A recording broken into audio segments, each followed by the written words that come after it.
বাংলাতে আজকে কিছু নেতারাও নাকি দাঁড়িয়েছেন, জবান খুলছে, মুখ খুলছেন যে বাংলায় যখন লাগু হবে না তাহলে বাংলায় আন্দোলন করে কি হবে, বাংলায় আন্দোলন না করে দিল্লিতে চলে যাও।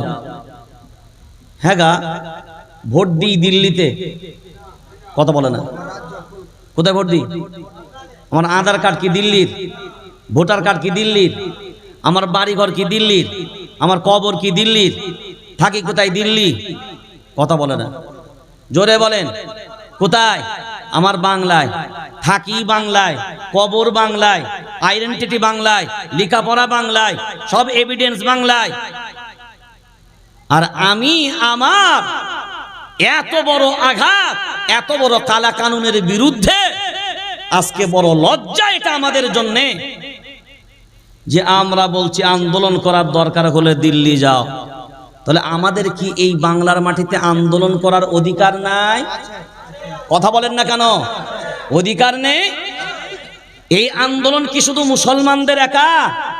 কথা বলে না, মুসলমানদের একা না, আমাদের ভিতরে এক শ্রেণীর মানুষ এটাকে সাজিয়েছে, কিন্তু না, এটা আপামর জনতা মুসলমানদের একা আন্দোলন নয়। তার প্রথম প্রমাণ হলো এই বিলের বিরোধিতা করেছিলেন যে এমপি দল 232 জন। কয়জন? এই 232 জনের ভিতরে আমাদের মুসলিম এমপি কয়জন? 39 জন। কয়জন? আর বাকি সব নন মুসলিম। বাকি সব নন মুসলিম। তাহলে বাকি সব যদি নন মুসলিম হয়, 39 জনকে বাদ দিলে আপনি বিবেক দিয়ে বলেন তো, এই বিলের বিরুদ্ধে শুধু মুসলমানরা একা করেছে, পার্সেন্টেজটা কাদের বেশি? জোরে বলেন না, আওয়াজটা কাদের? হ্যাঁ, নন মুসলিম ভাইদের। কিন্তু বর্তমানে আমাদের কিছু মূর্খের কারণে, কিছু হটকরিতার, হট টেম্পার, খালি ভাগের বাচ্চা, ও রাস্তায় নেমি মনে মনে ভেবে ফেললো আজকে রাস্তায় নামছি মানে কাল কি বিল মোদি সরকার তুলে নিতে বাধ্য হবে, আমি যা নেমেছি ডন। এই জাতির হটকরিতা আমাদেরকে পিছিয়ে দেয়, এই জাতির হটকরিতা আমাদেরকে পিছিয়ে দেয়। এই আন্দোলনের সাথে আমাদের হিন্দু ভাইদের নিতে হবে, শিখ ভাইদের নিতে হবে, অন্যান্য যারা আছে তাদেরকেও নিতে হবে। কারণ সুপ্রিম কোর্টে আস্তে আস্তে শুনানি চলবে, কিন্তু এর ফাঁকে আমাদের সব থেকে বড় দুর্বলতা হলো এর আগে যেগুলো ঘটেছে সেগুলো হলো মামলা দিয়ে চুপ করে বসেছিলাম, মাঝে মধ্যে দেখি নাই। অনেক সময় দেখে ছিপ ফেলেন না, ছিপ ফেলেন না তো, ছিপের টোপ দেন, টোপ দিয়ে ফেলে চুপ করে পালিয়ে গেছে। তো দেখবেন ও টোপ খেয়ে মাছ কখন পালিয়ে গেছে। এবার যখন ছিপ তুলবেন তখন কি মাল ফাঁকা। মামলার যেমন শুনানি লড়াই চলবে আদালতে, কিন্তু গণতান্ত্রিক অধিকার নিয়ে গণতান্ত্রিক পদ্ধতিতে আন্দোলনও যেমন চলছে, ইনশাআল্লাহ চলবে। তবে সেটা হবে গণতান্ত্রিক পদ্ধতিতে, হটকরিতার মাধ্যমে নয়। আপনার দ্বারাই কেউ ক্ষতিগ্রস্ত হবে, আম পাবলিক ক্ষতিগ্রস্ত হবে, এটা কি ইসলাম বলেছে? লা ইয়াদখুলুল জান্নাতা মান লা ইয়ামানু জারুহু বাওয়াইকাহ। নবী বললেন, শুনে রেখে দাও, অতক্ষণ তোমাদের মাঝখান থেকে ওরা জান্নাতে যাবে না। লা ইয়াদখুলুল জান্নাহ, এরা জান্নাতে প্রবেশ করবে না। মান লা ইয়ামানু জারুহু বাওয়াইকাহ, যাদের দ্বারাই তার প্রতিবেশী নিরাপদ নয়। কার কথা? জোরে বলেন। এইটা মানবে কারা? কারা মানবে? ঈমানওয়ালা যারা হবে। এটা মানবে কারা? ঈমানওয়ালা যারা হবে। আর কোরআনকে আল্লাহর কিতাব বলে বিশ্বাস করবে যারা, এই কথার উপরে আমল করবেও। এরপরও যদি কেউ কারোর উপরে আঘাত করে, কেউ কারোর ক্ষতি করে, কারোর জন্য যদি কেউ নিরাপদ না হয়, তার প্রতিবেশী যদি নিরাপদ না হয়, তুমি যত বড় মাপের যেই হও, আল্লাহর নবী বলেছে তুমি জান্নাত কথা বলো না পাবে না। তোমার দ্বারাই যদি কোনো হিন্দু ভাইয়ের ক্ষতি হয়, তোমার দ্বারাই যদি আরো অন্য কোনো ভাইয়ের ক্ষতি হয়, এটা ইসলাম কোনোদিন স্বীকৃতি কোন ক্ষেত্রে দিয়েছে কথা বলো। একমাত্র ইসলামের সিস্টেম অনুযায়ী যদি কখনো যুদ্ধ হয়, সেই সিস্টেমের সেই ময়দানে, সেই সিস্টেম অনুযায়ী সেই যুদ্ধের ময়দানে কে শহীদ হবে, কে বাঁচবে, সেটার আলাদা মসলা। কিন্তু কোনো আন্দোলন গণতান্ত্রিক পদ্ধতিতে হবে আর কারোর মায়ের কোল খালি হবে, এটা আমরা কখনোই মেনে নিতে সম্ভব নয়। কারোর মায়ের কোল খালি হবে, এটা ইসলাম কোনোদিন স্বীকৃতি দেয় না। এবার দেখেন কোরআনুল কারীম, সূরার নাম সূরা মায়েদা, 6 নম্বর পারা, 12 নম্বর সাফা। আন্নাহু মান ক্বাতালা নাফসান বিগাইরি নাফসিন আও ফাসাদিন ফিল আরদ ফাকান্নামা ক্বাতালান নাস জামিআ। কোরআনুল কারীম বলছেন এই কথা, একজন নিরীহ মানুষকে যদি কেউ হত্যা করে, কয়জন? সবাই বলেন একজন নিরীহ মানুষকে যদি কেউ হত্যা করে, সমগ্র পৃথিবীর মানব মণ্ডলীকে হত্যা করার পাপ হবে। এই কথাটা কোথায়? জোরে বলেন। কোরআনুল কারীমের ভিতরে 6 নম্বর পারা, 12 নম্বর সাফা, সূরার নাম সূরা মায়েদা। এই কথাটা সত্য না মিথ্যা? জোরে বলেন। সত্য।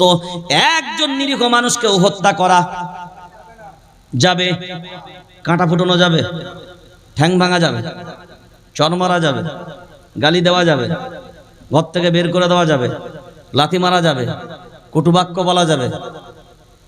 ওয়ালা তানাবাজু বিল আলকাব বিসাল ইসমুল ফুসুক বাদাল ঈমান। ওয়ালা তানাবাজু বিল আলকাব, কাউকে খারাপ নাম ধরে ডাকাও যাবে না। কাউকে খারাপ নাম ধরে ডাকাও যাবে না। আজকের বর্তমান সময়ে এবার আপনি বিবেচনা করে বলেন, একদিকে কোরআনুল কারীম, এটাও একটা সংবিধান, এটা আল্লাহ প্রদত্ত সংবিধান, আর একদিকে হলো ভারতবর্ষের সংবিধান। এখন বলেন, ভারতবর্ষের মানুষ এটাকে করে যেমন সম্মান, মুসলিম সম্প্রদায়ের মানুষ কোরআনকেও করে তেমন। জোরে বলেন। তাহলে আমরা ধর্মীয় দিক দিয়ে যেমন কোরআনকে সম্মান করি, তেমনি দেশের নাগরিক হিসাবে ভারতবর্ষের সংবিধানকেও, জোরে বলেন, সম্মান করি। এখন বলেন, এই আইন পাশ হয়ে আমরা ময়দানে নামার কারণ কি? এবার আসেন, ইন্নামা ইয়ামুরু মাসাজিদাল্লাহ মান আমানা বিল্লাহি ওয়াল ইয়াউমিল আখির ওয়া আকামাস সালাহ ওয়া আতাজ যাকাহ ওয়া লাম ইয়াখশা ইল্লাল্লাহ ফাআসা উলাইকা আন ইয়াকুনু মিনাল মুহতাদিন। এদিকে তাকান। আল্লাহর সম্পদ, আল্লাহর ঘর, আল্লাহর ঘর, আল্লাহর ঘর কোনটা? আর মসজিদের জায়গাটা কি? ঘরে বলেন, জোরসে বলো। আল্লাহ বলেন, মসজিদের হিফাজতের দায়িত্ব পাবে তারা। কার কথা এটা? সবাই বলেন। আল্লাহর ঘরের দায়িত্ব পাবে তারা, আল্লাহর ঘরে হিফাজতের দায়িত্ব নেবে তারা, দেখভালের দায়িত্ব নেবে তারা। আল্লাহ বলে দিলেন কারা কারা? ঈমানওয়ালা হবে যারা। প্রথম নম্বরে কারা? জোরে বলেন। ঈমানওয়ালা যারা। প্রথম নম্বরে ঈমানওয়ালা যারা। 2 নম্বরে পরকালের বিশ্বাসী হবে যারা। পরকালের বিশ্বাসী হবে তারা, ঈমানওয়ালা হবে যারা। 3 নম্বরে বলেন নামাজ প্রতিষ্ঠা করবে তারা, আর নামাজ আদায় করে তারা, ঈমানওয়ালা হবে যারা। 4 নম্বরে বললেন যাকাত আদায় করে যারা, যাকাত আদায় করে তারা, ঈমানওয়ালা হয় যারা। পঞ্চম নম্বরে বললেন ওয়ালাম ইয়াখশা ইল্লাল্লাহ, আল্লাহ ছাড়া অন্য কাউকে ভয় ভয় ভয় করে না। এই পাঁচটা গুণওয়ালা হবে যারা, মসজিদের রক্ষণাবেক্ষণের দায়িত্ব পাবে তারা। এই মসজিদের যে জমি, এইটাই হলো তো ওয়াকফ, অর্থাৎ ওয়াকফের দায়িত্ব পাবে তারা। জোরছে, নামাজি হবে তারা, ঈমানওয়ালা হবে তারা, যাকাত আদায়কারী হবে তারা, আল্লাহ ছাড়া অন্য কারোর ভয় হবে না। এটা কোরআন প্রদত্ত নির্দিষ্ট না অনির্দিষ্ট? জোরে বলেন। নির্দিষ্ট, কোরআন প্রদত্ত নির্দিষ্ট। এই বিধানটা কার? জোরে বলেন। কোনো মুসলমান নয়, কোনো দেশ নয়, কোনো পার্লামেন্ট মেম্বার নয়, কোনো কোর্ট নয়, সে সুপ্রিম কোর্ট, জজ কোর্ট, হাই কোর্ট, যে কোর্টই হোক, দুনিয়ার কোনো কোর্টের হিম্মত নাই কোরআনুল কারীমের কোনো হুকুমকে রদ করে দিতে, জোরে রদ করে দিতে পারে। তাহলে কোরআনুল কারীম বলছে মসজিদের দেখভালের দায়িত্ব কে পাবে? চাঁদু ঘোষ, গোপাল দাস, দিলীপ ঘোষ, কে পাবে? জোরে বলেন। তো মসজিদের দেখভালের দায়িত্ব যদি তারা পাবে, মসজিদের জায়গা, মসজিদের জায়গা কার? মসজিদ যেটা বানিয়েছেন ওর নিচেই যেটা আছে ওটা কি জায়গা? না এমনি ফাঁকা জায়গা? কথা বলেন। এই যে জায়গাটার, যেটার উপরে মসজিদ, তো জায়গাটা কি? এই যে জমির ফসল যেটা দেওয়া হয়, এর একটা অংশ দান করতে হয়, ওটাকে কি বলে? ওসর। কি বলে? বলেন ওসর, নাম আলাদা। ফসলের যেটা দিতে হয় যাকাত, ওটার নাম ওসর। আর টাকা গয়না গাটির যেটা দিতে হয় ওটার নাম, জোরে বলেন, যাকাত। যাকাত মসজিদে তো চলে, জোরে বলেন। সদকা কেন চলবে না? দান চলে, দান চলে। তাহলে দান চলবে, ওয়াকফ চলবে। যে জমি দান করা হয় এটা হয় ওয়াকফ, আর যে টাকা পয়সা দেওয়া হয় এগুলো যাকাত হতে পারে, দান হতে পারে। যে সম্পত্তি যখন দিচ্ছে সেটাই হয়ে যাবে, জোরে বলেন, ওয়াকফ। তো ওয়াকফ আগে জমি না আগে মসজিদ? সবাই সবাই, জমি না হলে মসজিদ হবে না। তো আগে যদি জমি হয় তাহলে আগে ওয়াকফ হয়েছে, আগে ওয়াকফ হয়েছে। এখন বলেন তার উপর একটা মসজিদ নির্মাণ হলো, এখন দেখা গেল মসজিদের ছাদ ভেঙে ফেলা হলো, নিচের যা চাতান ছিল সব ভেঙে ফেলা হলো। এখন বলেন ওটা মসজিদ হবে না মাঠ? জোরে বলেন। মাঠ। কারা গো আপনারা? মসজিদ হবে না মাঠ?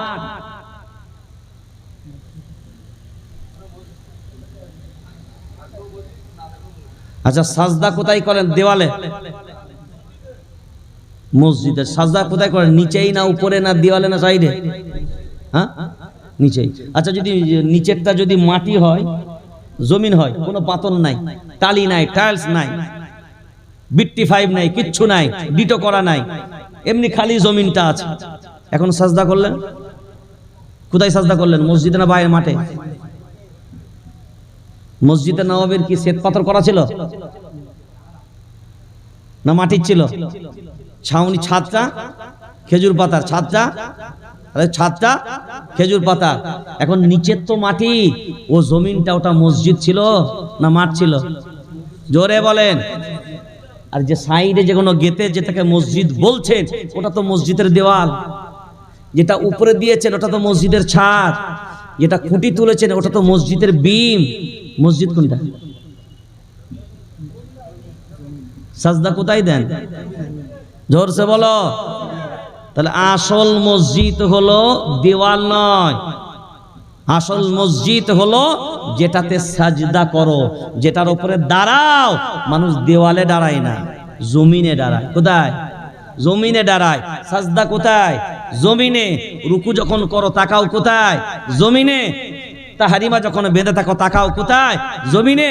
ছাদে না, দেয়ালে না, আরে না, সাইডে না, সব জমিনে। এই জমিনটাই তো হলো ওয়াকফ। তাহলে কোরআন বলছে এর দায়িত্ব পালন করবে কারা? এরপরে কোরআন শুনে নিলাম, এরপর ভারতবর্ষের, ওটা আল্লাহ প্রদত্ত সংবিধান। এবার আমাদের ভারতের সংবিধান কি বলছে সেটাও দেখা দরকার। 14 নম্বর ধারা, 15 নম্বর ধারা, বিশেষ করে 26 নম্বর ধারা। এবার ভারতবর্ষের সংবিধান বলছে যা বলেছে মিথ্যা না সত্য? এবার সত্য মিথ্যা রাখার পার্থক্যটা বুঝে নেন। ভারতবর্ষের সংবিধান এই ধারাগুলিতে বলছে প্রত্যেকটা মুসলমান নয়, প্রত্যেকটা ধর্মের মানুষ তার ধর্মীয় প্রতিষ্ঠান, ধর্মস্থান, তাদের ধর্মীয় রীতি নীতি অনুযায়ী নিজস্ব স্বাধীনতায় স্বাধীনভাবে তাদের ধর্মীয় উৎসব হোক, ধর্মীয় প্রতিষ্ঠান হোক, ধর্মের স্থান হোক, তারা পালন করবে নিজের ইচ্ছায় না অন্যের ইচ্ছায়? নিজেদের স্বাধীনতা সংবিধান দিয়েছে, নিজেদের স্বাধীনতা সংবিধান দিয়েছে। তাহলে সংবিধান বলছে তোমরা তোমাদের মতো করে পরিচালনা করো, কারণ তোমার ধর্মটা আমি ভালো আর তোমার ধর্মটাও আমি ভালো বুঝি না। এই যে তোমারটা আমি বুঝি না, তাই তোমার কাছে মাথা মারার আমার দরকার না।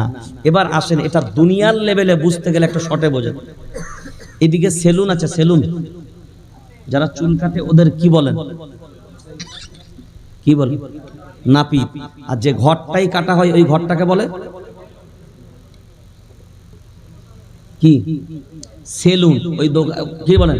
সেলুন। আর যে কাটে তাকে বলেন নাপিত। আচ্ছা, নাপিতদের কাছে খুর থাকে, খুর, ব্লেড, মাশাআল্লাহ। আচ্ছা, এখানে কারো অ্যাপেন্ডিসাইড হয়েছে বা কারো হার্ট ব্লক হয়েছে, মানে অপারেশনের দরকার আছে, এখন বলে আপনার যদি পেটের ভিতরে অ্যাপেন্ডিসাইড হোক, টিউমার হোক, ব্রেন টিউমার হোক, আদার সাবরি জাবরি যাই হোক, এখন যদি আপনার অপারেশন করতে হয় কোথায় যাবে? সেলুনে না ডাক্তারখানায়? কেন?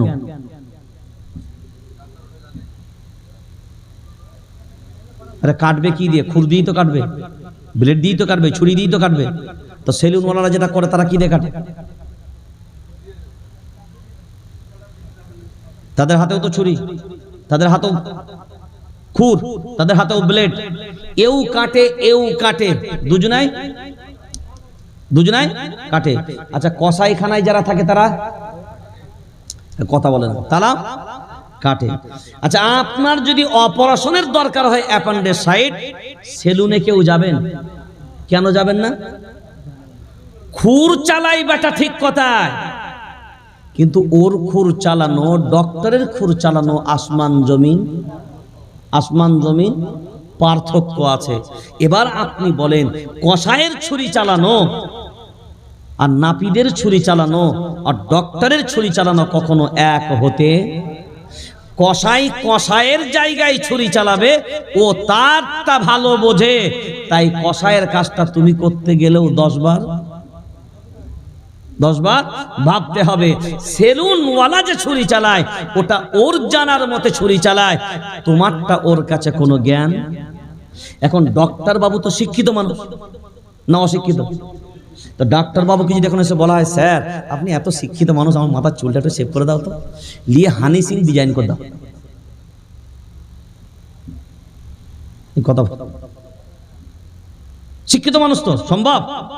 এবার বলেন, আপনার হাই স্কুলের যদি হেড ম্যাডামকে বলা হয়, ম্যাম আপনি তো এম কম, 3 কম 5 কম 4 কম যত কম অনেক কম, আপনি তো মাস্টার ডিগ্রি করেছেন, তো ম্যাডাম বলছিলাম যে আপনি তো অনেক শিক্ষিত মানুষ, তো আমি একটা খুর বা ছুরি দিচ্ছি, একটা কাজ করো, আমার পেটটা ফেরে একবারে অ্যাপেন্ডিসাইডটা বের করে খালি সেলাই মার দাও তো। প্রথম আপনি যাবেন, তাড়াতাড়ি বলেন না কেন যাবেন না? ওই ব্যাপারে ওর জ্ঞান নাই। কেউ যদি যায় এটা মূর্খের পরিচয় হবে, কারণ কেউ যদি ফেরেও দেয়, ও ফারার পরে সিলাই আর করতে হবে না, তোকে দুনিয়ার মুখ আর দেখতে হবে না, কারণ ওর ওপরে ওর জ্ঞান নেই। যে বিষয়ে পণ্ডিত, যে বিষয়ে জ্ঞান রাখে, তাকে সেই বিষয়েই মাথা মারা উচিত। আল্লাহর ঘর হলো মসজিদ, তো আল্লাহকে চিনে যারা, আল্লাহকে মানে যারা, কোরআনের অনুসারী হবে যারা, প্রকৃত এই 5টা গুণওয়ালা হবে যারা, মসজিদের দেখভালের দায়িত্ব পাবে তারা। আর বর্তমান সরকার যে আইন নিয়ে এসেছে, এই আইনে বলছে এই মসজিদগুলো দেখভাল করবে যারা, তার মধ্যে 2 জনকে রাখতে হবে, অন্যরা 2 জন থাকবে, 2 জন থাকবে, কথা বল, 2 জন থাকবে অন্যরা। আর কোরআন বলছে শুধু থাকবে। আলহামদুলিল্লাহ, আজকের কোর্ট যে ফায়সালা দিয়েছে, ফায়সালার ভিতরে ফায়সালা দেয়নি, অন্তত প্রথম যে কথাগুলো উঠে এসছে যে এখন নিয়োগ 20 জন মুসলিম কি হতে হবে, নন মুসলিম যে দুটোকে রাখার ব্যাপার, এই ব্যাপারে এখন কোর্ট বলে বন্ধ থাকবে যতদিন পর্যন্ত মামলার শুনানি শেষ না হবে। অনুভব করতে শিখেছে, অনুভব করেছে। আর একটা কোর্ট প্রশ্ন করেছে কেন্দ্রীয় সরকারকে মারাত্মক,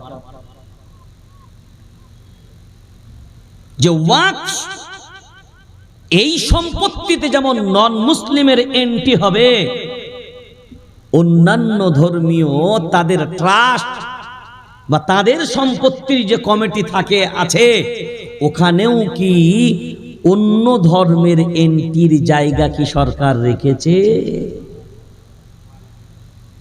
এইটা কি হবে?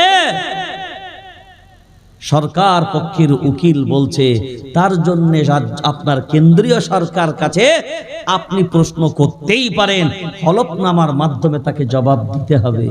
তাহলে অন্য ধর্মের ট্রাস্টের ভিতরে তাদের যদি কোনো ধর্মীয় প্রতিষ্ঠানে অন্য ধর্মের কারোর এন্ট্রি করাটা অনুচিত না উচিত? অনুচিত। কারণ আমি যেটাকে পালন করি, কারণ আমার সেখানে ভক্তি থাকবে, আর আমি যেটাকে পালন করি না সেখানে আমার ভক্তি। এখন আমার মসজিদে যদি কোনো হিন্দু ভাই ঢোকে, তিনি মসজিদ আসতে পারেন, দেখতে পারেন, কিন্তু ওই মসজিদের প্রতি ভক্তি শ্রদ্ধা সেইটা আসবে না। হয়তো বাহ্যিক সামাজিক এটা ভগবানের ঘর, যেটুকু শ্রদ্ধা সেটা আসবে, কিন্তু এই মসজিদের প্রতি যে আন্তরিকতাটা সেইটা কখনো। এবার আমরা লড়ছি একদিক দিয়ে কোরআনকে বাঁচাতে, একদিক দিয়ে ভারতবর্ষের সংবিধানকে বাঁচাতে। এই যে 49 জন মুসলিম আর তার মধ্যে 232 জন যারা নন মুসলিম, তারা যে লড়াইটা করেছে, তারা কিন্তু কোরআনকে বাঁচানোর জন্য নয়, তারা লড়াই করেছে ভারতবর্ষের সংবিধানকে। তারা নয় ভারতবর্ষের সংবিধানকে। এই ভারতবর্ষের সংবিধানকে বাঁচানোর দায়িত্ব আপনার একা না, আমার একা না, সবার। এবার আসেন, এইটা নিয়ে ভারতবর্ষের মুসলিমরা আন্দোলনমুখী হয়ে যাচ্ছে কেন? অন্যান্য ক্ষেত্রে এত ছিল না। নাম্বার 1, লান তানালুল বিররা হাত্তা তুনফিকু মিম্মা তুহিব্বুন। আপনাদেরকে যদি একটা প্রশ্ন আমি করি, আমি জানি আপনারা কি জবাব দেবেন, এটা আমি কিন্তু আগেই জানি। আপনারা কিন্তু আমাকে কেউ বলেননি, কিন্তু আপনারা যে জবাবটাই দেবেন, এটা আমি কমন সেন্সে বলছি, যে জবাব দিবেন আমি জানি। আমি আপনাকে বলবো যে হ্যাঁ এটাই আমি ভাবছিলাম। ব্যতিক্রম হলেও কিন্তু আমি বলবো না ওটা আমি ভাবিনি। এখনকার জামানায় সব থেকে বেশি পারিবারিক ভাইয়ে ভাইয়ে, নিজের ফ্যামিলিতে, পাড়ায় পাড়ায়, এ বাড়ি সে বাড়ি, মানে সব থেকে বেশি আমাদের ভিতরে যে বিষয়ে ঝামেলা আর দ্বন্দ্ব আর মারামারি, ওই বিষয়টা কি নিয়ে একটু বলতে পারি? সবাই বলেন। আর আমি কসম খেয়ে বলছি, আমি জানি এটাই বলবেন। কথা বলেন। আমি তো কসম খেয়ে বলছি যে আমি জানি আপনারা, আমার সাথে আপনার কথা হয়েছিল যে আপনারা এই জবাব দিবেন। আমি বললাম কেন? এটা দুনিয়ার সব থেকে কমন, মানুষ এখন সব থেকে বেশি যেটাকে ভালোবাসে সেটা হলো লান তানালুল বিররা হাত্তা তুনফিকু মিম্মা তুহিব্বুন। আল্লাহর কোরআন বলছে তুমি তোমার সব থেকে প্রিয় বস্তুটাকে আল্লাহর রাস্তায় দান করো, তুমি আল্লাহর প্রিয় হবে, তুমি আল্লাহর প্রিয় হবে। খুব লক্ষ্য করে দেখেন, এই মানুষগুলোই কিন্তু তার প্রিয় জিনিস, প্রিয় বস্তু দান করলো। কোন জায়গাগুলো? সব জমিন আল্লাহর জন্য। এ মুসলমান, ভাবনা চিন্তা করে বলেন, যে জায়গা আমি দিলাম এই জায়গাটা আমার ছিল না অন্যের ছিল? আমি সিদ্দিকুল্লাহ 5 কাঠা জায়গা দেব, 5 কাঠা জায়গা দাও। প্রথমে বুঝতে হবে আন্দোলন কেন প্রয়োজন হচ্ছে, কেন আমরা লড়ছি, মুসলমানরা কেন ক্ষিপ্ত। 5 কাঠা জায়গা আমি দান করব, 5 কাঠা জায়গা আমি দান করব। এখন এই যে 5 কাঠা জায়গা দান করব, এটা কার বাপের জায়গা? কথা বলেন, কার বাপের জায়গা? সরকারের? অন্য কোন ধর্মের মানুষের? কার? আমার বাপের জায়গা। এখন আমার জায়গা আমি যদি কাউকে দান করি, আপনি মাঝখান থেকে এসে মাথা মারবেন? কথা বলেন। এই আইন যেটা পাশ করেছে এটাই ঘটেছে। আমার জমি আমি দান করলাম, দান করার পরে তুমি বলছো না ও জমি আর তোর না, ও জমি এবার আমার। যে জিনিস দান হয়ে যায় ওই জিনিস ব্যাকে আর ফিরে। কোন সন্তান যেমন মাতৃগর্ভে থেকে একবার জন্ম নিয়ে নিলে আর মায়ের গর্ভে ফিরে যাওয়া আল্লাহ রাস্তায় একবার কোনো জিনিস দান হয়ে গেলে ওটা আর পুনরায় ব্যাকে আসা সম্ভব। তো যার নিজের জায়গা তারকে যদি ফিরিয়ে দেওয়া না যায়, তো আমার বাপের জায়গা এ তো এখন আল্লাহর জায়গা। তো এখন আল্লাহর জায়গা আমি দেওয়ার পরে হয়ে গেল, তো যে দিয়েছে সে যদি ফিরে না পায়, যে দেয়নি তাকে কি করে দেব রে ভাই? যে দেয়নি তাকে কি করে দেব? কেন দেব? এবার সরকার বলছে এই ওয়াকফ বোর্ড যারা মসজিদ, মাদ্রাসা, মক্তবের জায়গা পরিচালনা করবে, মসজিদগুলো, সেখানে 2 জন নন মুসলিম এন্ট্রি হতে হবে। আর কোরআন বলছে মসজিদের দেখভালের দায়িত্ব করবে তারা। জোরে বলে। তাহলে বোঝা গেল এই আইন কোরআনের বিরুদ্ধে গেছে, এই আইন সংবিধানের বিরুদ্ধে গেছে। এবং আজকের সুপ্রিম কোর্ট এটাও জিজ্ঞাসা করেছে যে আইন পাশ করেছে এটা সংবিধান সম্মত কিনা, আইন মেনে আইন করা হয়েছে কিনা। কিন্তু পার্লামেন্টের বিরোধিতা করেছেন যে সমস্ত মেম্বার পার্লামেন্ট যারা, সবারই এক দাবি এটা সংবিধান মেনে করা, আইন মেনে করা। নিজের বাচ্চা যতক্ষণ না কাঁদে মা দুধ দেয় না। আর এত দয়া কি করে হলো মুসলমানদের উপরে? এত দয়া, ওরে বাবা এত দয়া যে ওয়াকফ আইন পাশ করে মুসলমানদের প্রতি দয়া করছে। আহা, তলাক বিল পাশ করে এক দয়া করেছে, এনআরসি পাশ করে সব যত বিল পাশ করেছে সব কাজ, হ্যাঁ সব মুসলমানদের দয়া করেছে। বলছে এনআরসি বলছে মুসলমানদের প্রতি দয়া, সিএএ বলছে মুসলমানদের প্রতি দয়া, বলছে তলাক বলে মুসলমানদের প্রতি দয়া, 370 দ্বারা বলে মুসলমানদের প্রতি দয়া। হ্যাঁ, সব যদি মুসলমানদের প্রতি দয়া হলো, তাহলে আম্বানিদের প্রতি দয়া কে করলো? তাদের প্রতি দয়া কে করলো?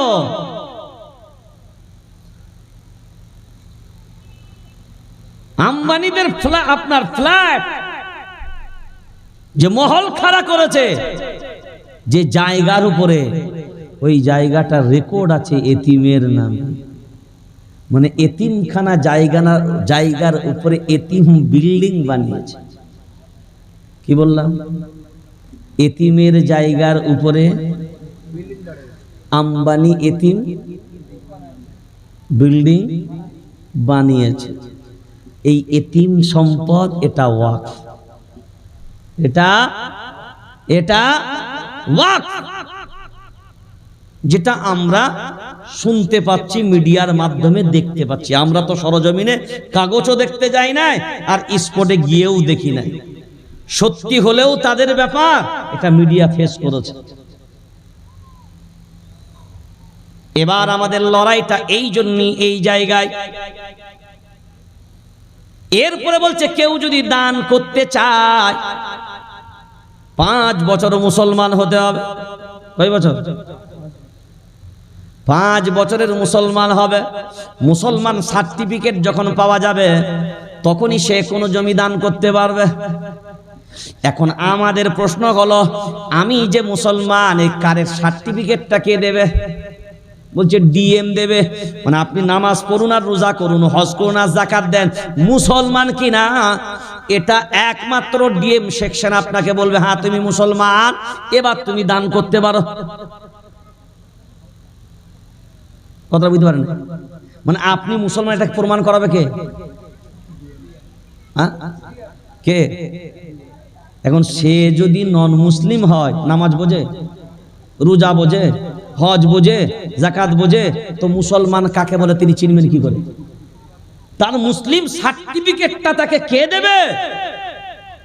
আর 5 বছর মুসলমান হতে হবে। তাহলে চিন্তা করেন, আমি এখন মনস্থির করলাম, মানে এগুলো দানের ক্ষেত্রে কি হয়, একটা মানুষ মানে মৃত্যুসজ্জায় শায়িত, মানে যাব অবস্থা, সেই অবস্থায় হঠাৎ করে তার মনে হলো আমার তো আল্লাহ অনেক জায়গা জমি দিয়েছে, তো অনেক জায়গা আছে, আমিও মনে হচ্ছে আর খুব বেশি দিন বাঁচবো না, ও তো অন্তিম সময় এই 2 বিঘে জমি মসজিদের নামে দিয়ে দিলাম। দেখবেন আমি কথা বল, এখন আইন যেটা করেছে আপনি চাইলে দিতে, ওর হয়তো আর 10 মিনিট বাঁচবে কমে, বলছে দান করতে গেলে তোকে 5 বছর টেনে নিয়ে যেতে হবে। ক বছর? আজকে মনস্থির করলেন 5 বছর মুসলমানের উইকেটে টিকে থাকবে, তারপরে যদি আপনাকে সার্টিফিকেট দেয় হ্যাঁ তুই 5 বছর খাঁটি মুসলমান ছিলি, তারপরে আপনি দান করতে পারবেন। এখন বলে মরার সময় দানের ভাবনা আসলো, তো মালিকাল মউতকে 5 বছর কি করে ডাট করাবো?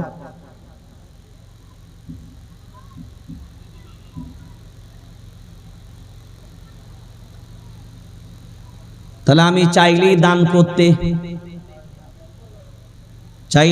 করতে, চক্রান্তটা বোঝেন। ধর্মীয় প্রতিষ্ঠানগুলো চলে দানে না নিজের বলে, কথা বলে না। হ্যাঁ, এইগুলো কেউ ধরেনি, যে পয়েন্ট ধরেনি আমি সেটা বলছি। দান যদি বন্ধ করে দাও,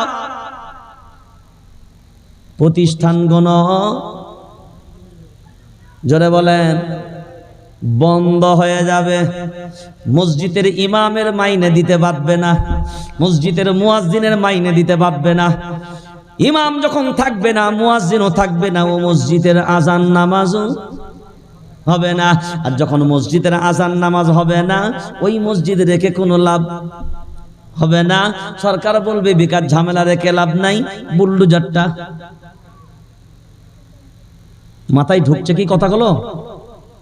এগুলো সুদ দিয়ে বললে কিছু বুঝতে পারবেন না।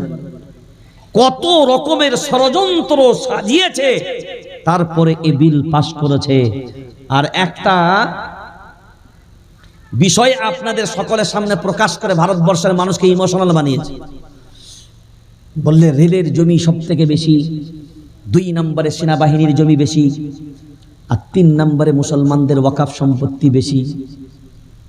ভাঁওতাবাজি।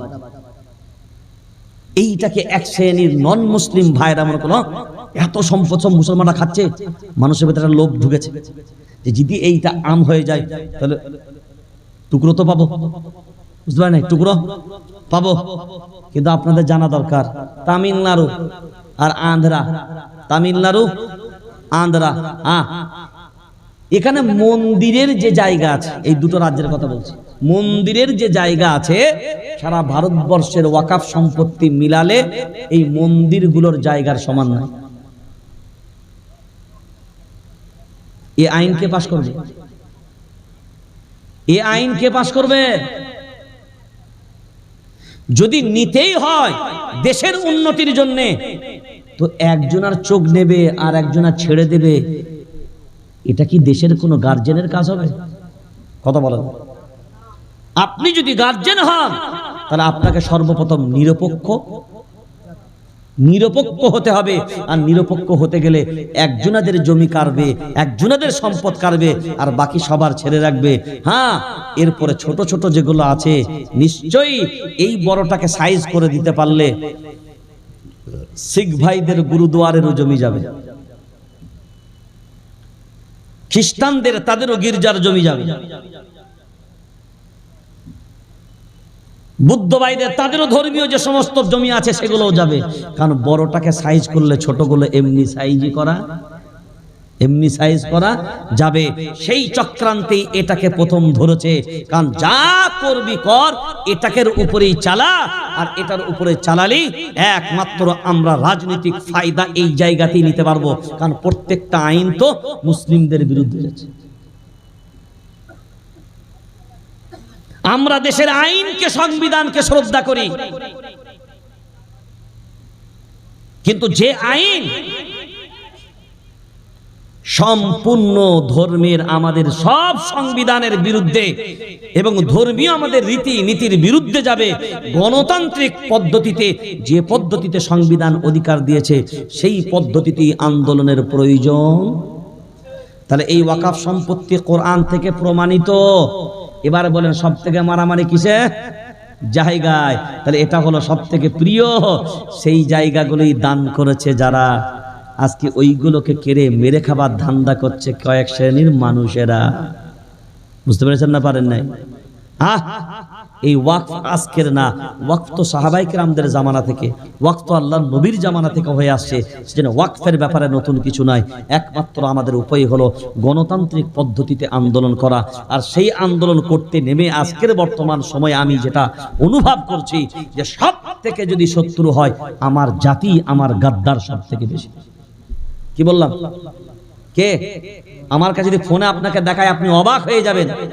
যে মানুষগুলোর নামগুলো দিয়ে মেসেজগুলো করেছে, যারা সরাসরি কারণ ব্রিগেড আন্দোলন যদি হয়, ভারতবর্ষের নাম্বার 1 ঐতিহাসিক আন্দোলন হবে। আর ইনশাআল্লাহ আমরা করে দেখাবই। সব চক্রান্তকারীরা বহু চক্রান্ত করেছে। কোন কোন জায়গায় মিটিং হয়েছে, কারা নেতৃত্ব দিয়েছে, সব খবর আমাদের কাছে আছে। জাতির সামনে প্রকাশ করি না এই জন্যে যে বড় মুখগুলো জাতির সামনে প্রকাশ করে দিলে জাতি তাদেরকে চিহ্নিত করে ফেলবে। আমরা আল্লাহর সুপ্রিম কোর্টে মামলা দিয়ে দিলাম, আল্লাহ নিশ্চয়ই বিচার করবে। কেউ মনে মনে ভাবছে শুধু বুঝি আন্দোলন করার অধিকার আমাদের আছে, আর বাকি মুসলমানের অধিকার নাই। আন্দোলন করতে হলে আমরাই করব, আর বাকিরা করলে গ্রহণযোগ্য হবে না। আমরা করলে ইবাদত, আর বাকিরা করলে পাপ। কথা বলেন, সেটাই তো হচ্ছে। বলছে ব্রিগেডে যাওয়া যাবে না,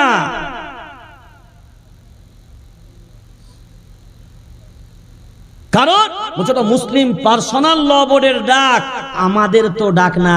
জাতি তো এইখানেই শেষ হয়েছে, জাতি এইখানেই শেষ হয়েছে। আমার ডাক হলে যাবে, আর বাকিদের ডাকে যাবে না। এ তো মুনাফিকের কাজ হবে।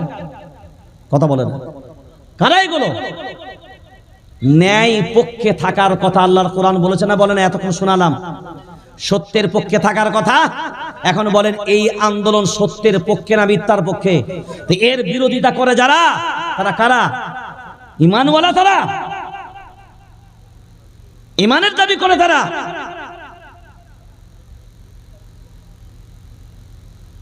ওয়া মাকারু ওয়া মাকারাল্লাহ ওয়াল্লাহু খায়রুল মাকিরিন। 3 নম্বর পারা 16 নম্বর সাফার প্রথম আয়াত। শয়তানের সব চক্রান্ত আল্লাহ ব্যর্থ করে দেন। গতকালকে যদি আপনার বাংলার পরিবেশটা থাকতো, অনেকেই নিশ্চয়ই আপনারা সবাই কম বেশি দেখেছেন, হঠাৎ করে দেখি মাগরিব প্রত্যেকে আমার ফোনের উপরে ফোন, এত ফোন রিসিভ করতে করতে আমার এই আখাটা পুরো ব্যথা, না তুললেও তো দোষ। সবাই বলে ব্রিগেড সমাবেশ বন্ধ। প্রচার করেছে যারা, সবই তারা কারণ না কারোর অন্ধ। আল্লাহর ইহসান, আমরা কালকে রাত্রে হঠাৎ করে রাত্রি প্রায় 10টা-11টার সময় কলকাতায় আবার গিয়ে বৈঠক করে প্রেস রিলিজ করি। আজকের আল্লাহর ইহসান all India Muslim personal law বোর্ডের প্রেসিডেন্ট এবং জেনারেল সেক্রেটারি উভয়ের নেতৃত্বে ওনাদেরকে সাথে নিয়ে 26 এপ্রিল ব্রিগেডের ব্যাপারে পরিপূর্ণ সিদ্ধান্ত নিয়ে ওই ডেটি ওই মাঠে মুসলিম পার্সোনাল ল বোর্ডের ব্যানারেই সভা হবে। যত চক্রান্তকারী চক্রান্ত করেছে সব চক্রান্তকারীদের চক্রান্তকে ব্যর্থ করে দিয়ে ঈমানি দায়িত্ব হবে প্রত্যেকটা মুসলমান তার যা যা আছে, যেমন যেমন ক্ষমতা আছে, যেমন তাদের লোকবল আছে, বাড়ির ভিতরে শুধু মহিলাগণকে রাখো, একেবারে অসুস্থ মানুষগুলোকে রেখে দাও, তাদের সেবা যত্নের জন্য 2-4 জন যাদের লাগবে, গ্রাম পাহারা দেবার জন্য যাদের লাগবে এদেরকে রাখো। আর বাকি সব ঈমানের চেতনা নিয়ে 26 এপ্রিল যাওয়া প্রয়োজন কোথায়? জোরে বলেন। আমরা জানি এখনো পর্যন্ত আবার নতুন করে বলছে যদি তো পুলিশে আটকায় তোদের বাঁচাবে কে? আমাদের ভিতর থেকে। হ্যাঁ বাবা, পুলিশ কেন আটকাবে? কেন আটকাবে? আমরা কি চুরি করতে যাচ্ছি? ডাকাতি করতে যাবে? তো কেন আটকাবে? গণতান্ত্রিক পদ্ধতিতে এ সংবিধান আন্দোলনের অধিকার দিয়েছে, হ্যাঁ আর না? তো আন্দোলনের অধিকার যদি সংবিধান দিয়ে থাকে, সেই দেশের আইনের রক্ষকরা কি আপনাকে বাধা দেবে? কথা বলেন।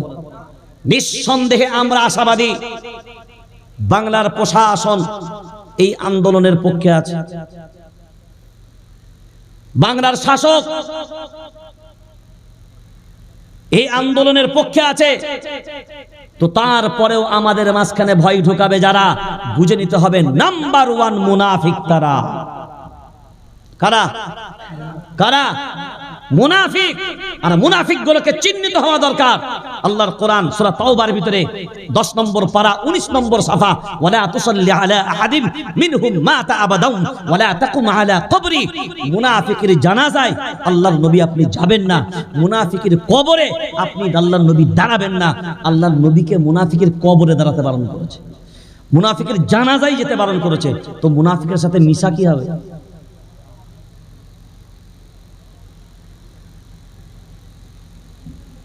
শত্রু বাইরে না, গাদ্দার বাইরে না, সব আমাদের ঘরের ভিতরে। সে প্রবাদ বাক্যে বানা ঘরের শত্রু বিবি সহ। আচ্ছা, আমাদের বাস্তবে এটা বলছি, আমাদের নিজেদের ভিতরে ইউনিটি নাই। সব থেকে বড় দুর্বলতা কোথায়? বক্তা কোথায়? কি আপনার কি আনলিমিটেড বলে কথা বলছেন নাকি? বক্তা নিয়ে আসেন। আপনার 11:15 হতে যাচ্ছে, আর 10 থেকে 15 মিনিট, 12:30 হয়েই যাবে। হ্যাঁ, সেইভাবে আপনার রেডি করুন। হ্যাঁ, এবার তাকান। আজ আমাদের মাঝখান থেকে আজকে অনেক জিনিস অনেক ক্ষেত্রে ভালো লাগলো যে আমরা আজকে বহু মাসলাকি দ্বন্দ্বের মানুষ, যারা বহু মাসলাকি দ্বন্দ্ব নিয়ে পড়ে থাকি, মাযহাবী দ্বন্দ্ব নিয়ে পড়ে থাকি। এখন আপনারা সাধারণ আম মানুষ, আম পাবলিক বিবেক দিয়ে বলেন, এখন এই বর্তমান সময়ে আর কি মাসলাকি দ্বন্দ্বের জায়গা আছে? আর কি মাযহাবী দ্বন্দ্বের জায়গা আছে? আর কি গোল টুপি লম্বা টুপির জায়গা আছে? আচ্ছা, এই ওয়াকফ অ্যামেন্ডমেন্ট বিল যেটা পাস করেছে, এটা গোল টুপির দিকে গেছে না লম্বা টুপির দিকে? আচ্ছা, কিয়ামের দিকে গেছে না বিনা কিয়ামের দিকে? জোর আওয়াজ দেন না রে ভাই। আচ্ছা, গোল জামার দিকে না চিরা জামার দিকে? আচ্ছা, ফুরফুরার দিকে না তবলিগের দিকে? আচ্ছা, দেওবন্দির দিকে না বেরেলির দিকে? আরে হানফির দিকে না শাফির দিকে? আরে মালিকির দিকে না আপনার দিকে? ফরসার দিকে না কালোর দিকে? কথা বলেন, জোরে বলেন। নামাজের দিকে না বেনামাজের দিকে? জোরে বলেন। কার দিকে? কার দিকে? কার দিকে? তবলিগ হলেও মুসলমান, ফুরফুরা হলেও মুসলমান, হিজবুল্লাহ হলেও মুসলমান, বেরেলি হলেও মুসলমান, আজানগাছি হলেও মুসলমান, পিয়ারডাঙ্গা হলেও মুসলমান। এক কথায় কালিমাওয়ালা মুসলমান তো আমরা সবাই। কালিমাওয়ালা মুসলমান তো আমরা সবাই। আল্লাহর ইহসান আজকেই শুধু নয়, দীর্ঘ কয়েকটা বৈঠক আমরা দেখেছি। আল্লাহর ইহসান এই আন্দোলনকে সামনে রেখে ব্রিগেড মাঠ ঠিক কথায় একটা কিন্তু বাংলার সমস্ত মাসলাকি দ্বন্দ্ব ভুলিয়ে, মাযহাবী দ্বন্দ্ব ভুলিয়ে সব মাথাগুলোকে মান তাওয়াদা লিল্লাহি রাফাআহুল্লাহ, আল্লাহর নবীর ওই হাদিসের আমলের অনুসারী বানিয়ে দিয়ে সবগুলোকে এক ছাতার তলায় নিয়ে এসেছে। আলহামদুলিল্লাহ। আজকে আমি বলেই ফেলি মিডিয়ার সামনে, এই কথাগুলো প্রচার করলেও আমাদের ভিতরে ভ্রাতৃত্ব ভালোবাসা বাড়বে। আমরা বৈঠকে যাবার পূর্বে আমি বসে আছি রুমের ভিতরে, ফুরফুরার জমিনের কাসেম সিদ্দিকী ভাইজান তিনিও বসছিলেন, আর একজন ভাইজান বসছিলেন। সঙ্গে সঙ্গে উনি চেয়ার ছেড়ে আমাকে বলছেন, বসেন ভাইজান। এই যে শ্রদ্ধা সম্মান একে অন্যের প্রতি, বসার পরে আনুষ্ঠানিক আলোচনা নয়,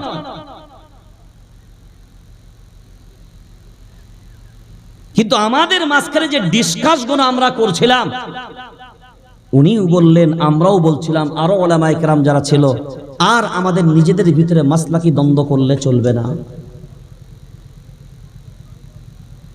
আমি দিল থেকে কৃতজ্ঞতা জানাই তাকে যে আজকে আমাদের ভিতরে এই চেতনাগুলো, মানসিকতাগুলো জাগ্রত হয়েছে, এবং আমরা সবাই ওখানে বসে থেকে আমরা একটা জিনিস অনুভব করলাম, আমি নিজেও বললাম যে ভাই আজকের কিন্তু আম পাবলিক তারা এই বিরোধ আর চাই না, এই দ্বন্দ্ব আর চাই না, এই ঝগড়া আর চাই না। এখন মুসলিম সমাজের পুরো মিল্লাত চায়, সব ভুলো আর এক জায়গাতে একটাই দরজা খুলো। কিন্তু এর মাঝখানেও কিছু অহংকার এক হতে চাই না, কারণ এক হয়ে গেলে তার বরত্বটা আর পাবে না। চেয়ারের যে ওজনটা ছিল এটাও আর থাকবে না। ওই জন্য আপনাদেরকে এক হতে যখন যাবেন, এক হতে দেবে না। আর এক হতে দেবে না যে, বুঝে নিতে হবে শয়তান সে, কারণ শয়তানই এক হতে দেবে না। এক হলে পরাজয় হবে শয়তানের, আর জিত হবে আমার রবের। রব এক না দুই, জোরসে বলো এক। নবী, কালিমা, ধর্ম, জাতি, উম্মত, বাইতুল্লাহ সব তোমার এক। আর আমরা থাকবো সব, কথা বল, আমরা থাকবো সব ছন্ন ছাড়া না এক। যখন আমরা থাকবো এক, বিশ্বকে বলবো এবার আমাদের দিকে ভালো করে দেখ। আর আমার রব তখন বলবে, যখন হয়েছিস তোরা এক, ওয়ালা তানাজাউ ফাতাফশালু ওয়া তাযহাবা রিহুকুম ওয়াসবিরু, আর আমি আল্লাহ একতার পক্ষে আছি। সুবহানাল্লাহ বলা যাবে না? আর একতা যেদিকে, বিজয় বিজয়। আজ ব্রিগেডের মাঠ যদি আমাদেরকে এক ছাতার তলায় নিয়ে আসতে পারে, ওদের চোখগুলো কোন দিকে ছিল, আজ যদি এরা এক জায়গায় হয়ে যায় তাহলে তো সমস্যা হবে। আমরা যে করে কমে খাচ্ছিলাম এইগুলো সব, হ্যাঁ, আমাদের পায়ে ধরে হুজুর হুজুর এগুলো আর, কারণ এরা যদি এক হয়ে যায় তখন তো আমাদেরকে আর কেউ তেলাবে না। সেই জন্য আপনার ভিতরেই আপনার শত্রু আছে, চিহ্নিত হতে হবে ওইগুলোকে, আর জাতি তার জবাব দেবে। কারণ এ আন্দোলন মুসলিম পার্সোনাল লয়ের না, এ আন্দোলন জামিয়াতুল আইম্মা ওয়াল উলামার না, এ আন্দোলন জমিয়তের না, এ আন্দোলন ফুরফুরার না, এ আন্দোলন তাবলীগের না, এ আন্দোলন কোন মাসলাকের নয়, এ আন্দোলন কোন সিলসিলার নয়। এ আন্দোলন হলো ভারতবর্ষের আপামর জনতার, পুরো জাতির আন্দোলন। নারায়ে তাকবীর, নারায়ে তাকবীর। কারণ এ আইন জাতির বিরুদ্ধে গেছে, এ আইন দেশের বিরুদ্ধে গেছে, এ আইন সংবিধানের বিরুদ্ধে গেছে। সেজন্য আমরা যদি এক হয়ে থাকতে পারি আর একতার বন্ধনকে যদি মজবুত করতে পারি, তো আল্লাহর ইহসান আগামীতেও যা কিছু আসবে, আমরা যদি এক থাকি ইনশাআল্লাহ এগুলোকে প্রতিরোধ করার, প্রতিহত করার ক্ষমতা ইনশাআল্লাহ আমাদের একতার ভিতরে আছে না নাই? জোরে বলেন ইনশাআল্লাহ। দোয়া করেন। আমরা আস্তে আস্তে ভাবনা চিন্তা করছি যে আস্তে আস্তে এই সমস্ত জিনিস, প্রথম কথা আমার বক্তব্য আজকেও ছিল জলসার স্টেজ থেকে যে সিলসিলা, যে মাসলাকের, যে মাযহাবের বক্তা বক্তব্য রাখবে,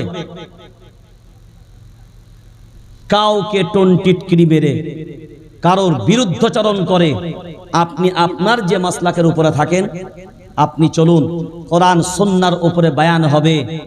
কিন্তু কে কিয়াম করে কে কিয়াম করে না, তাকে আপনি আপনার স্টেজ পেয়েছেন, আপনি তার মতো করে তাকে ধুয়ে দিলেন, সে তার মতো করে তাকে ধুয়ে দিল। আমার মনে হচ্ছে এই সিস্টেমটা এবার বন্ধ হওয়া উচিত। আপনাদের কি মনে হয়? এই মাহফিল থেকে এটা আর হবে না, এটা বন্ধ হওয়া উচিত। তোমার মাথার টুপিটা গোল হবে না, লম্বা টুপি তোমার সুন্নাত, গোল লম্বা ওটা আল্লাহ বুঝে নেবে, তোমাকে বোঝার দরকার নেই। কথা বোঝেন না? কারণ আমরা যখন বক্তারা যারা এগুলো করে, এগুলোকে আমি খুব ঘৃণার চোখে দেখি। কারণ মানুষের ভিতরে, মুসলিম মিল্লাতের ভিতরে ফাটাল ধরাই যারা, এদের থেকে ফিতনাবাজ কে হতে পারে? এদের থেকে ফিতনাবাজ। আপনারা নামাজ পড়েন এখানে, জামাতে নামাজ পড়েন তো?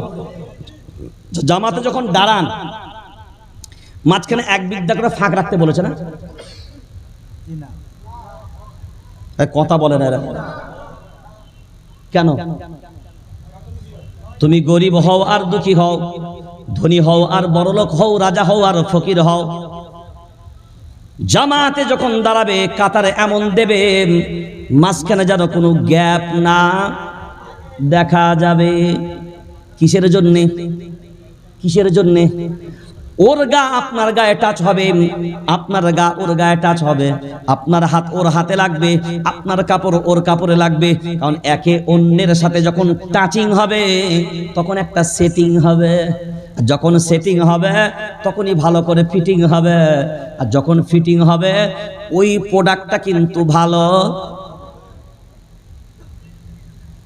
আর ফিটিং না হলে যে নাট বল্টু সেটিং হবে না, ও নাট বল্টু ফিটিং। আর যখন ফিটিং হবে না তখন যাতে সেটিং করছিল ওটা কাজ হবে না। জাতিকে এখন ভাবতে হবে, এখন আমাদের একটাই লক্ষ্য। আমি আপনাকে ভারতবর্ষের যে আইনগুলো পাস করেছে তার টোটাল ডকুমেন্টসগুলোই আমার সামনে ছিল, ওগুলার আপনাকে অত দেখে লাভ নাই। এখন যে আমরা আন্দোলনমুখী হব, আমি আজকেই রাস্তায় আস্তে আস্তে আপনাদের তমলুকের এত বৃহৎ আন্দোলন সামনে শুক্রবার বন্ধ করে দিয়েছে। বন্ধ করার পিছনে কিন্তু আমাদের লোক দায়ী। যারা এগুলো করছে তাদেরকে কিন্তু জাতি চিহ্নিত করবে, প্রয়োজন এসছে। মুসলিম মিল্লাতের ভিতরে ফাটল ধরাবে যারা, জাতিদের কাছে চেহারা উন্মুক্ত হওয়ার প্রয়োজন আছে। না আমি যদি আপনাদের এখানে কাউকে জিজ্ঞাসা করি, আপনি মুসলিম পার্সোনাল ল বোঝেন না, আপনি কোনো সংগঠন বোঝেন না, এখন বলেন ন্যায়ের পক্ষে আন্দোলন করার অধিকার কি আপনার নাই? জোরে বলেন না কেন? এখন যদি আমি বাধা দিই ন্যায়ের পক্ষে আন্দোলন করার, আমি রাইট না আপনি রাইট? আমি রাইট না আপনি রাইট? ওয়াকুনু মাস সাদিকিন, ওয়াকুনু মাস সাদিকিন। আপনি বিবেক দিয়ে ভাবনা চিন্তা করে বলেন, সত্যের পক্ষে থাকার কথা, অর্ডারটা আমার না আল্লাহ? জোরে বলেন তো। প্রত্যেকটা হক, প্রত্যেকটা সত্যে আপনার যদি জানা না থাকে তার হাকিকত, সেই ব্যাপারে আপনার বলাটা কখনো উচিত হবে না। এই মুহূর্তে আপনার খুশি হওয়া দরকার, আপনার আনন্দ পাওয়া দরকার। আপনি আনন্দিত হন যে আল্লাহর ইহসান। একটা বিষয়কে কেন্দ্র করে আজকে বাংলার মাটিতে মাযহাবী দ্বন্দ্ব ভুলে গেল। কে তাবলীগ, কে ফুরফুরা, কে দেওবন্দি, কে বেরেলি, কে হানফি, কে শাফি, কে মালিকি, কে হাম্বলি, কে কাদরিয়া, কে চিশতিয়া, কে নকশবন্দিয়া, কে মুজাদ্দিদিয়া, কে মুতাসিলা, কে খাওয়ারিজ, কে কোন পীর, কে কোন ভান্ডারি, কে কোন দরবারি, কে কি, কিচ্ছু না। একটাই জিনিস এখন বুঝতে পেরেছে যে আর আমাদের অস্তিত্ব টিকিয়ে রাখতে গেলে আর বিভাজনের কোনো অবস্থা আর জায়গা না। এখন আমাদের প্রয়োজন একতার। কিসের? জোরে বলে। আর এই কথা আল্লাহ বলেছেন না বলেন নাই? কোরআনুল কারীম সূরার নাম সূরা আনফাল 10 নম্বর পারা 2 নম্বর সাফা 1 নম্বর আয়াত ওয়ালা তানাযাউ ফাতাফশালু ওয়া তাযহাবা রিহুকুম ওয়াসবিরু। খুঁটিনাটি ছোটখাটো সামান্য তামান্য এই বিষয়গুলো নিয়ে নিজেদের ভিতরে তোমরা দ্বন্দ্ব মত পার্থক্য করবে না। ফাতাফশালু দুর্বল হয়ে পড়বে, সাহস হারিয়ে ফেলবে। ওয়াতাযহাবা রিহুকুম তোমরা দুর্বল হয়ে যাবে। আর দুর্বল যখন হয়ে যাবে পরাজয় হবে না বিজয়, পরাজয় না বিজয়, পরাজয়। সবল যদি থাকতে চাও একতার বন্ধনে ঢুকে যাও। আর ঐক্যবদ্ধভাবে যখন দাঁড়াবে তখন মানুষের মাঝখানে না সকলের মাঝখানেই বোঝা যাবে এই আইনের বিরুদ্ধে এত লক্ষ লক্ষ কোটি কোটি মানুষ রুখে দাঁড়িয়েছে। শিখ ভাইরা যদি কৃষি বিল আন্দোলন, তারা যদি কৃষি বিল প্রত্যাহার করাতে বাধ্য করে সরকারকে, কয়েক লক্ষ মানুষ মিলে আমরা কোটি কোটি থাকার পরেও আমরা যদি ঐক্যবদ্ধভাবে চেষ্টা চালাই তাহলে এই আইনকে কি প্রতিহত করা যাবে না? করা যাবে না? আইনের পথে আমরা যে লড়াইটা লড়ছি, আইনের পথে লড়াই, আমরা আমাদের আইনের পথে চলবে। আর মাঠের যে লড়াই সেটা ইনশাআল্লাহ মাঠের পথেই চলবে, দুই দিক থেকেই চলবে। দোয়াও চলবে, দাওয়াও চলবে। তো আগামী 26শে April all India Muslim personal law বোর্ডের নেতৃত্বে এবং বাংলার আপামর জনতা বহুমুখী সংগঠনদের যৌথ প্রচেষ্টা উদ্যোগে কিন্তু ব্যানার একটাই, মুসলিম অল ইন্ডিয়া মুসলিম পার্সোনাল ল। এই ব্যানারে আন্দোলন হবে সব জায়গায়, যেখানে যেখানে টুকরো প্রচার। আমাদের সবার একটাই প্রচার থাকবে এখন 26শে ব্রিগেড। নাম্বার 2 নাম্বার ইলানটা করে যায় মুসলিম পার্সোনাল ল বোর্ডের পক্ষ থেকে 30শে এপ্রিল, তারিখটা বলুন। 30শে এপ্রিল রাত্রি 9টা থেকে 9:30 পর্যন্ত আধ ঘন্টা একটা প্রতিবাদ হবে। প্রতিবাদের নাম হলো বাত্তি গুল। প্রতিবাদের নাম বাত্তি গুল, বাংলায় যেটাকে বলবেন আলো বন্ধ। আলো বন্ধ। 30শে এপ্রিল রাত্রি 9টা থেকে 9:30 পর্যন্ত প্রত্যেকটা বাড়ির লাইট বন্ধ থাকবে। ডেটটা ডায়েরিতে নোট রাখবেন।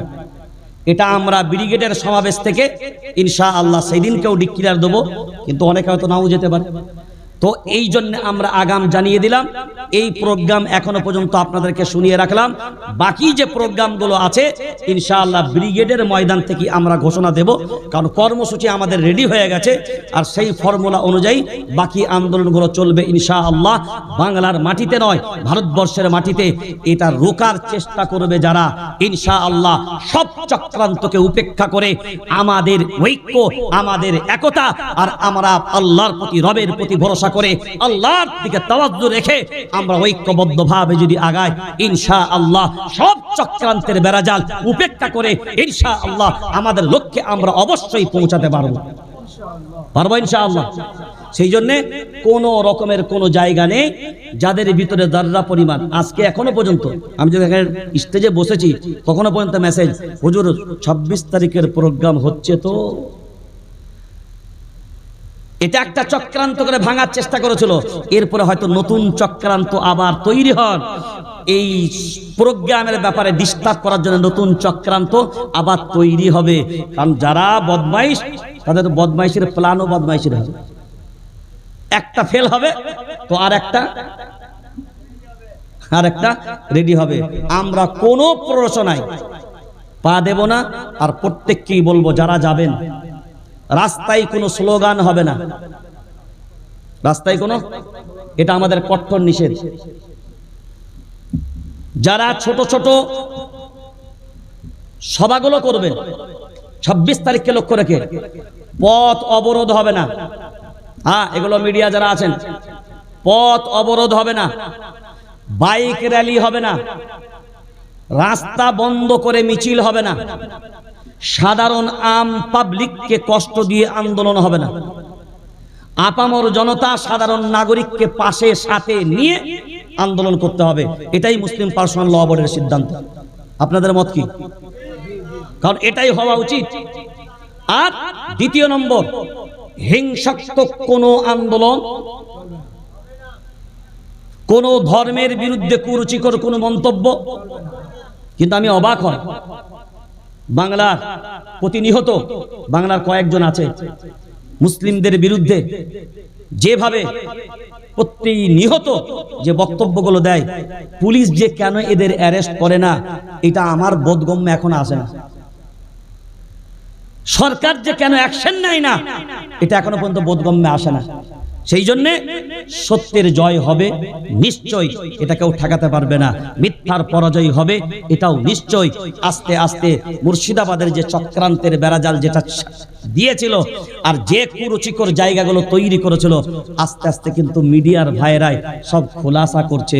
আরো সত্য সামনে আসবে, সব জিনিস আস্তে আস্তে আমরা জানতে পারবো এই চক্রান্তের আসল হেডমাইন্ড মাস্টার কারা। আর আমরা চাইব প্রশাসনের কাছে যারা এই ধরনের কুচক্রের সাথে সম্পর্ক রেখেছে, এদের উপযুক্ত শাস্তির ব্যবস্থা হওয়া উচিত। আমার শান্ত বাংলাকে অশান্ত করবে, এটা কখনো মেনে নেওয়া সম্ভব, কারণ আমরা সবাই শান্তি চাই, শান্তিকেই ভালোবাসি। সেই জন্য আমরা দায়িত্ব নিয়ে এই কাজগুলো করব। আর এখান থেকে 10 থেকে 12 জন যাদের কন্ট্যাক্ট নাম্বার একদম 12:30 বলেছে, 12:30 একদম বেজে গেছে, আর 1 মিনিট হবে না। 10 থেকে 12টা দায়িত্বশীল যারা দায়িত্ব নেবার মতন উপযুক্ত আছেন, এরকম ব্যক্তি ছেলেরা তৈরি হবে। 10 থেকে 12 জন আপনারা কন্ট্যাক্ট নাম্বার নাম সহ একটা লিস্ট করে কারা আছেন কালকের মধ্যে আমাকে পাঠিয়ে দেবেন, ঠিক আছে? আর এখান থেকে কটা কি গাড়ি করছেন না করছেন এগুলো আমাদের সাথে যোগাযোগ রাখবেন। কিভাবে যাবেন তার গাইডলাইন আমরা গ্রুপগুলোতে ওই নামগুলোকে অ্যাড করব। আমাদের প্ল্যানিং কে হবে, কি পদ্ধতিতে আন্দোলন হবে, কিভাবে চলবে, আপনারা যেন গ্রাম লেভেলে, অঞ্চল লেভেলে, পঞ্চায়েত লেভেলে এক বাক্যে পুরো বিষয়টা জানতে পারেন এবং উপর থেকে নিচে পর্যন্ত একই সিস্টেমে যেন আন্দোলন হয় গঠনমূলকভাবে।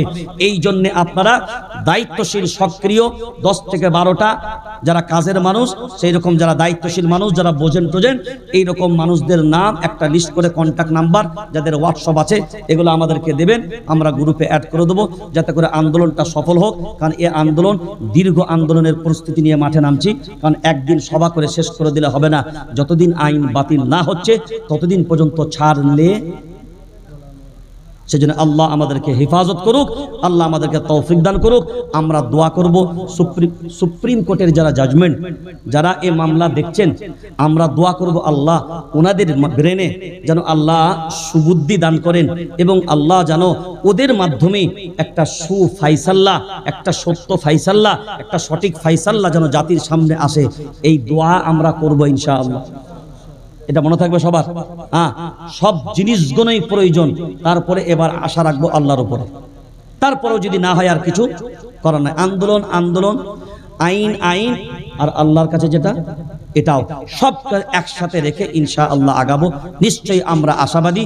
আল্লাহ যেহেতু বলেছেন ওয়াল্লাযীনা জাহাদু ফীনা লানাহদিয়ান্নাহুম সুবুলানা, তোমরা চেষ্টা করে যাও, সাফল্য দেবার মালিক আমি আল্লাহ। সেটা আমরা আশাবাদী, আমরা চেষ্টা করি, নিশ্চয়ই সাফল্য আমাদের আসবে।